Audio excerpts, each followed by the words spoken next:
Mike's on.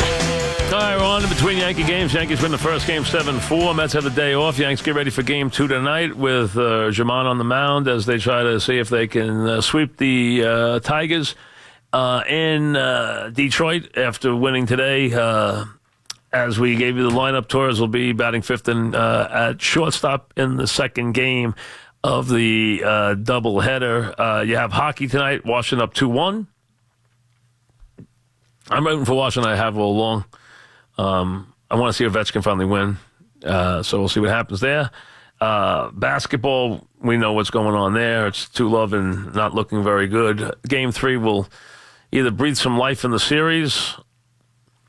And I thought last night, I'll spend a second on the game. Here's what I thought last night. Although you look at the numbers in there, in numbers anybody would be thrilled with. I mean, 29 points and not playing the last bunch of minutes, 9 rebounds, 13 assists, 50% from the floor again, like every game. But I thought Golden State did a much better job of making him a passer, which is where you get the 13 assists from. But I thought there are games you can early on you can see that LeBron has the real lift and real bounce in his legs, and the nights where he doesn't. And last night to me was a night where you could see early on where he just did not have that bounce, that extra step to the basket, that just that little hop where he just, you can just see where he's just got that little extra get up and go where he just beats everybody down the floor and gets those easy baskets or goes to the basket and accelerates. And yesterday everything seemed to be an effort. One of those days where everything was an effort. Not that he didn't have, listen, how many guys would like to go to the finals and have, basically be one rebound short of a triple-double and, average a triple-double for the series and average 40 points a game in the finals. And, I mean, stuff like that is ridiculous. But I didn't think it was the vintage LeBron last night. And clearly, Cleveland's inability to defend is an enormous problem in the series against this team. Just enormous.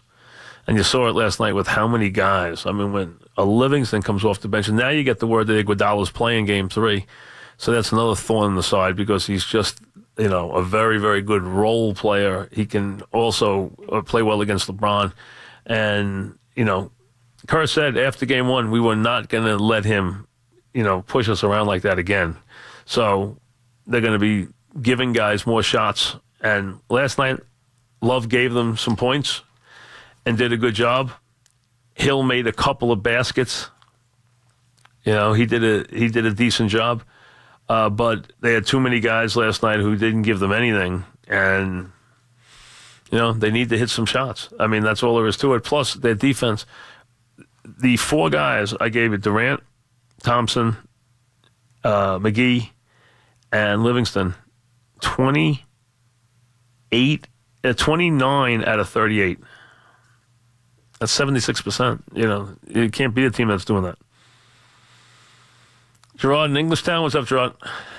Hey, Mike. How's it going? Good. What's happening? Quick question. It's actually a 2-part question. Do you think Dylan Betances has any trade value? Because he's just been so inconsistent. And, I know they shut down I think he has trade value. He doesn't have unbelievable trade value anymore, but I think he does have trade value, yes. Because I just feel like you can't, if you're not going to trust him going down the end of the year, then it's almost like a wasted roster spot. So can you see them throwing him in, getting like a 3-team trade where you get I see them having more faith in Betances lately than less. So I don't see that. Listen, I don't think he's the same pitcher I don't think we have the faith in Betances anymore that we used to. We've seen him have too many problems. We see the issues that he has when there's men on base. We see him lose the plate. Stuff like that. So there was a time where he was unhittable. We don't feel that way about him anymore. Pat in Rockville Center. What's up, Pat? Hey, Mike. I was thinking if you really wanted to, listen, if the Mets decide to break up the team and they're going to sell DeGrom, and if you want to get the best bang for your buck, meaning like the Yankees and a guy like Torres, you'd have to, as a general manager, shop him around to maybe the Red Sox. I don't know if the Red Sox have any prospects, but that would get the Yankees terrified if they thought the Mets were going to trade him to Boston. So I think, the Mets, if they do decide to make that move, they're in the driver's seat. They have to put it out there early and get we need a strong fit guy to give up the DeGrom. You can't just go with prospects. Well, listen, I mean, you're talking about guys with the Yankees who have played. The one advantage of is you're not looking at guys. The Yankees have the right guys for a team for this reason. They're showing you guys that have played on the major league level, not just guys who are minor leaguers. So you've seen guys who have had some success. And I'll tell you, in season, they're not going to do anything with Romine, but Romine will be a guy that people are going to be very interested in. A catcher who's a good defensive catcher who all of a sudden starts to hit like this, when it comes to age like that and starts to hit like this. There's another guy. But the Yankees have a lot of prospects. They have a lot of good-looking players who could start on a lot of teams, and guys who can't start here, obviously, because there's just so much here as far as talent. Sal in Brooklyn, what's up, Sal? What's up, Mike? Mike, you think later on in Major League Baseball in a couple of years they're going to just have more league games and have the top 5 teams make the playoffs the way it's going now? I don't understand the question. Like get rid of interleague play, and you put the first 5 teams into the playoffs. Because now, like the Yankees in Boston, they might have to play a playoff game, a one-game playoff game. They both might win 100 games. Yeah, but what's the problem with that?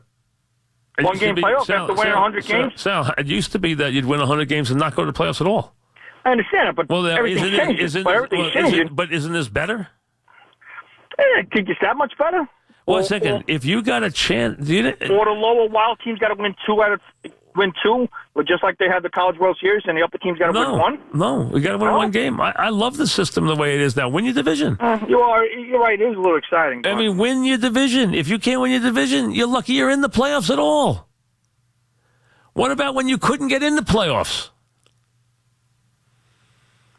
In the Mets in the 80s, if that team could have had a wild card, they would have won more than championships. They got locked out. We've seen teams lock out with 100 wins. Now at least they get to go. And if they can win, they win. So, yes, you can play one game. I won 100 games. I shouldn't have to play one game. Why not? You can go home, too, You win your division. John in Connecticut. What's up, John? Hey, Mike, thanks for taking the call. Yeah, what's up? At this point, all is very rosy for the Yankees, despite what a lot of their fans might say. But at this point, give me where do you think Giancarlo Stanton is right now with the Yankees and where he's going to be? I think he's struggling. Is he long-term with the Yankees, or is he stuck to the Yankees because of his contract? I mean, he just seems like a fish out of water. Listen, you're talking to the guy who didn't want him. I did not want him. I didn't think he fit. I'm not knocking him as a player. No one's knocking him. He's a very good power hitter, an exceptional power hitter. I just didn't think he fit the team. I think the team had to take him because he was offered to him for such a little in return. They had to take him. Is this a long-term haul for him? We don't know that. That's a lot of it will have to be with him. But to me, it just was not the perfect fit. They were already a team that had a lot of right-handed power. He did not have a position on this team.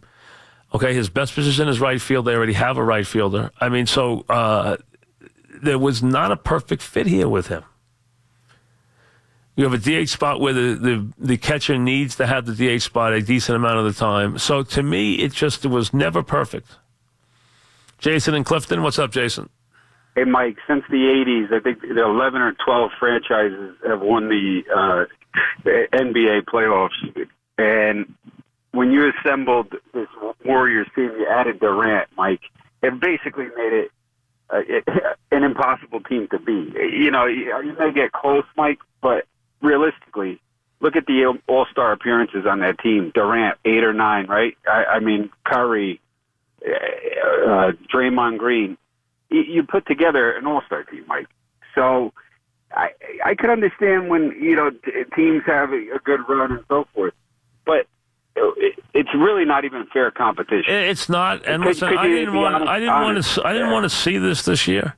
And then game one, at least I said to myself, wow, you know what? I wouldn't have seen this game one. And if they had won game one, they weren't going to win the series anyway. But at least it was going to be a lot more fun. And that's why game one was so heartbreaking. And I also think people have put the JR thing too high on the list. To me, that was third in the three things that happened. First was the call, the reversal. Second was the missed free throw. Then JR, because JR still got to score there. He still has to score in the last 4 seconds. So to me, it's no automatic that he's going to score there. But it's just such an overwhelming team in that Durant is so hard to play against. Even for LeBron, it's a chore for him to play against Durant. And when you add in what he's going to give you, whether it's 26 or 28 points on very few shots on a good night, a lot of shots on less of a night, but then Thompson and what he's going to give you, and then what their bench can give you in terms of a Livingston or someone like that, and then obviously Curry, who's going to score and is as I said, is the best long distance shooter of all time. I mean, that he is. He's got a lot of flaws as a player, but he is clearly has more range on his jumper than any man who's ever lived. Hands down. There's nobody, I said this to you the other day on the show, I said there's nobody in the history of the game who can keep his form on a shot from more distance than him. He does it better than anybody who has ever played the game. The only guy I can even say that I would put into this same area code is Pistol Pete Maravich, who could shoot that shot from a long, long way out. This guy keeps his form. I mean, they all look like they're going in, even if they're 35 feet away. They look like they're going in. Now he took a lot of shots last night. He was 6 for 20 before he got hot. So it wasn't like he had missed all night, but he did get hot in the fourth quarter, and that ended it. But it was over anyway. I mean, let's be honest, it was over long before he started raining those threes. But that took the game from where it was with 7-8 minutes left down to where in 4 minutes left it was garbage time. They can do that very quickly there, very, very quickly.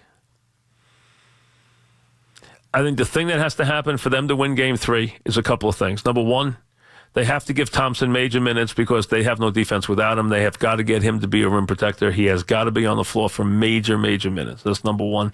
Number two, they have to control the tempo of the game. They got to get LeBron's 40 points or 42 points or right around there into a point where they're in the high 90s, low 100. They can't be up around 120 because it minimizes his points and they can't get the points from somewhere else. So they've got to limit possessions. Take your time and tempo the possessions. Slow it down and make your plays out of the pick and roll. Put LeBron at the elbow and play it from there, but do it in a slower way. Pick your spots. Run only when you got the automatic break. Otherwise, don't run. Take it slow. Minimize possessions. Get the game down between 95 and 102. And leave Thompson in there because he's got to be there for defense. David in Brooklyn. What's up, David? Hey, Mike. How are you? Good. What's happening? Mike, I have a number of Met fan friends. I'm a Yankee fan, and for fun, you tend to talk about trades and possibilities. Sure. And I get the sense from my Met fans that they would rather lose than see Jacob deGrom win on the Yankees. They don't want to do anything to help the Yankees win. I think there's just such animosity there between the two teams, and that's why I think maybe the Mets couldn't sell Jacob deGrom a trade to the Yankees unless they got Torres back. They couldn't sell it to the fan base because of the animosity that there is between the teams. Well, what do you think about that? I don't think they can worry about that. I think what they have to do is and again, I don't think it'll ever happen, but the only thing I posed to them was, hey, is it out of the question? I mean, is it just a non-starter? And they said, no, not a non-starter. Not a non-starter. But doesn't mean it's going to happen. And if I'm the Mets, I would ask for Torres. I really would. The Yankees got him in a trade, and I understand that that's an outrageous price to the Yankees, and the Yankees wouldn't pay it. I understand that. But you're asking the Mets to give away a very good pitcher, so you're going to have to get back a lot. A lot. So if you're going to compensate them without Torres, you're going to have to give them a lot. Mike in Glen Cove. What's up, Mike? Hey, Mike.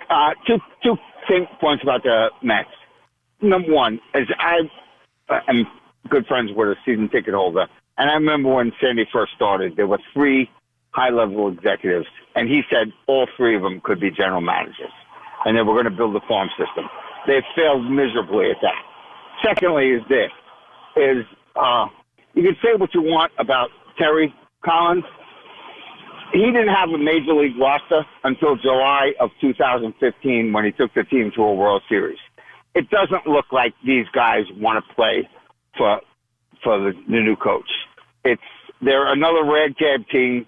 That's what Sandy has given the Mets is ragtag players. Ragtag players did their best for Terry.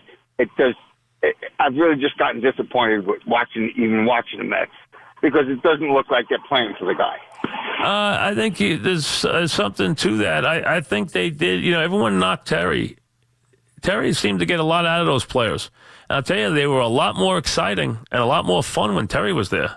The Mets, at least they had a bunch of home runs. At least they did.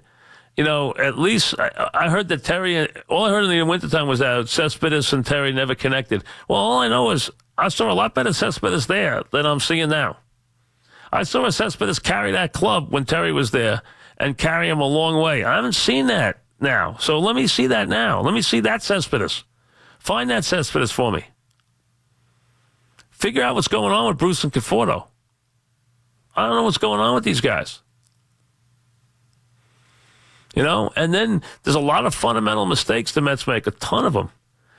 Throwing the ball over cutoff men's heads and doing crazy things. Plus, the managers really, you've seen some guys roll their eyes. I mean, Blevins is all messed up. Familia's all messed up. They don't like the way they've been used this year. So maybe he's got a different idea. All right. And no one's saying you can't have new ideas. But some of the stuff's been strange so far. Really has. There's been some strange stuff going on. Dave in Westchester, what's up, Dave? Hey, how you doing, Mike? Good, what's up? I didn't know Iguodala was playing. Iguodala's playing. According to the reports tonight, Iguodala's playing Game 3. Yeah, so my call was about that. I think Cleveland's definitely, absolutely going to win Game 3. I'm not as strong now because Iguodala's playing, only because the more games LeBron James plays, everybody makes money, sponsors this, that, the next thing. Adam Silver worked for David Stern, and there's just certain games that, like... If that was true, they would have won Game 1. But I understand that. I was in shock that call didn't go LeBron's way. But since it didn't go his way, watch the calls fly that way. Well, you know what? I'll have to see that, Dave, because they didn't fly that way in Game 1. That's for sure. And if anything, Cleveland hasn't got the better whistle in the series yet. And they're the underdog, and everyone wants to try and keep them in the series. They have not gotten a better whistle yet. Absolutely have not. And I've seen LeBron get poked in the eye. I've seen him get whacked in the head. I mean, I've seen him take plenty, and he's a strong man. But you've watched him, walk around with that bloody eye for 2 days because he got poked in the eye in the game too. So I mean, he's taken his lumps so far in this thing. Jimmy in Staten Island, what's up, Jimmy? Hey, Michael, how are you? What's Big happening? fan of yours. Thank you, Michael. Listen, I'm going to be reasonable with you. Okay, I want you to have DeGrom, but here's what I want. Okay?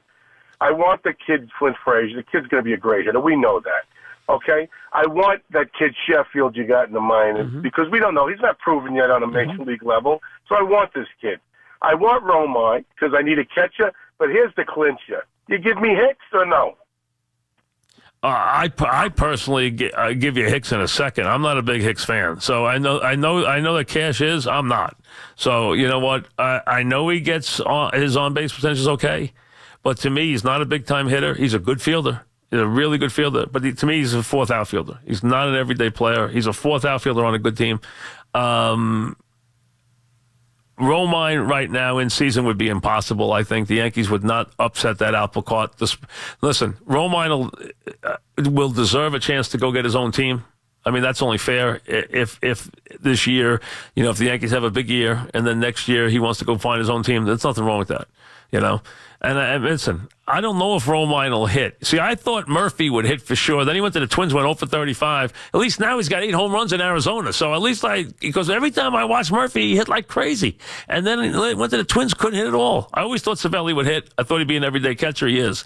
I thought Murphy would hit. And now Murphy's at least hitting in Arizona. I know Romine's a very good kid and a very good catcher. He's not a kid anymore. He's 29. But I don't know if this hitting is real or not because he's never really hit till now. But boy, he isn't hitting now. He is just ripping now. He's hitting over 370. He's hitting home runs. He almost had 2 home runs today. He's playing great. Bill in Queens, what's up, Bill? Hey, Mike, thanks for taking my call. Just two quick points. One about the Mets. Do you think there gets a point here where Callaway may get in trouble?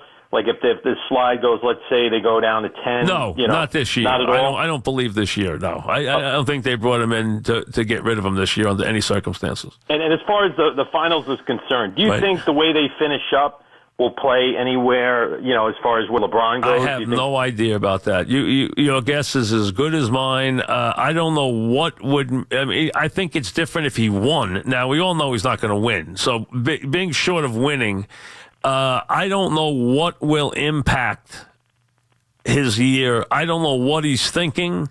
I have no idea if he's even thinking of staying, leaving. I really have no idea. And that will obviously be something people will be consumed with in less than a month. But I have no idea what his plan is. I really don't. But, boy, he could change the shape of basketball because, let's be honest, anywhere you put LeBron in the East, that team goes to the finals. Think about that.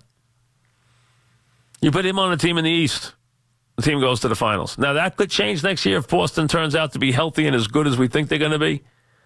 With Tatum and Irving and Tatum and Hayward, but right now he could take any team in the East and take them to the finals. If you put him on the Knicks this year, they would have made the finals in the East. I really believe that. I mean, that's if Porzingis stayed healthy, but I really believe that wherever you put him, he makes that much of a difference. He would have got the team to the final. Now he took a rotten team to the finals this year, and it's showing. I didn't want to see this final. I hope we got a win in there somewhere so I get to at least watch one.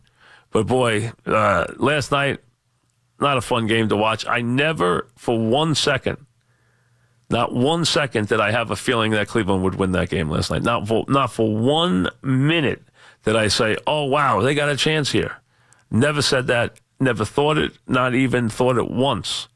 I thought the whole game, the game was going to be 20 points. I thought there was going to be a point where they would just break out and go, and it finally happened in the fourth quarter. Cleveland actually did a decent job in the third quarter. They battled back because, you know what, Love played well last night, and Hill did some decent things last night, but not enough. And let's be honest, the way this is right now, in a normal game, 30 points, 9 rebounds, 13 assists. That's a great game. That's not enough right now for LeBron. That's not enough. He has to do more than that. He has to do more than that. He needs 40 every night for them to get a win. He needs 40 in a 100 game for them to get a win. That's how crazy it is right now. I know that's insane to say, but that's how it is. Unless it was a night where they just rained threes and everything went right, and I haven't seen those nights from his team in a long time. So, but I think other than that, he's going to have... Now, he can get 40 any night. I mean, he's gotten 40 almost every other game in the playoffs this year. He's averaging 40 in 2 games in the series, so that's not something he can't do. But he's going to have to do that, and they're going to have to control tempo, and they got to put Thompson in. Thompson is very important because you cannot let them get to the front of the rim and score like they did repeatedly in Game 2. You've got to take that away. If they rain threes, there's not much you can do. I mean, you just tip your hat. But they cannot get to the front of the rim and score every single time. All right, Yankee baseball is coming your way. We'll have a busy show for you tomorrow on a Tuesday. German in game number 2 with Torres at shortstop batting 5th tonight. Yankee baseball is next.